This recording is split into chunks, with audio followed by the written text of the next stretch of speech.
السلام عليكم، واش راكم؟ ان شاء الله تكونوا بخير وعلى خير. ارواحوا معايا اليوم نديروا هاد الكوكا سهله مهله وبنتها بزاف بنينه وتوجد في ثواني.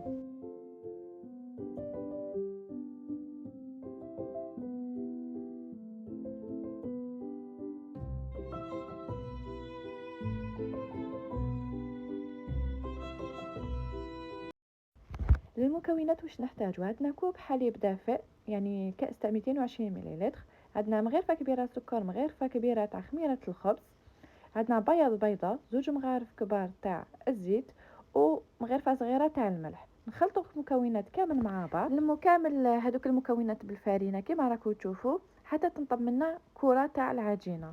من بعد واش نروحوا نضيفوا الزبده في الاخر، يعني حوالي ملعقه كبيره تاع الزبده، ونقعدوا نعجنوا فيها لمده 5 دقائق كما راكم تشوفوا. يعني صوره راح تشرح نفسها. بالنسبه الى الحشو انا واش الكره اللي تحصلنا ندير تكشوكه تاع البصل وطماطيش ونزيد لها شويه تاع لا جانداشي. في مقله درت شويه زيت ودرت البصل. انا البصل هنايا درت على حسب افراد العائله، نتوما لا كنتوا بزاف عائله كبيره ديروا واحد اكثر من 3 حبات تاع البصل.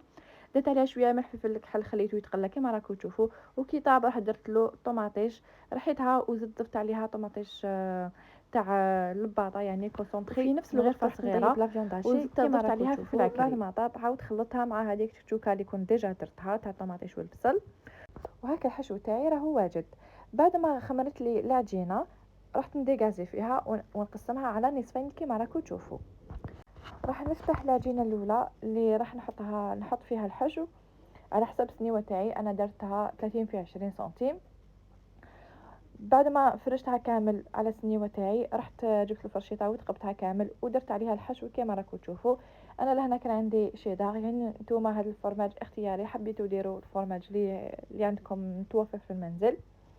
من بعد واش نديروا؟ نروحوا نفتحوا العجينه الثانيه كما راكم تشوفوا ونحطوها فوق الحشو تاعي تاع البيتزا، هذيك بيتزا كوكا.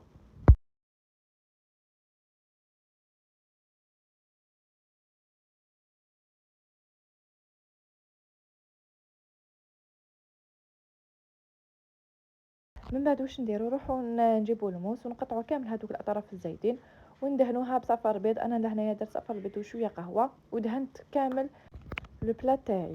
من بعد رحت جبت هذه اللي القطاعه تاع العجينه رحت نتراسي فيها بلا ما نقطعها ونضيفوا الزيتون وشويه تاع الجلجلان يعني اختياري. يعني الديكور راح يقعد اختياري نورمالمون، هذا هو الديكور المناسب تاع هذه البيتزا. بعد ما كملتها نديرها في الفرن طيب 180 درجه. وهاي لك البيتزا تاعي الكاري بعد ما طابت صدقوني جات فيها واحد البنه هايله هايله هايله، وخير من لاباط فيتي اللي نشروها هذيك الوجده بميل فوا.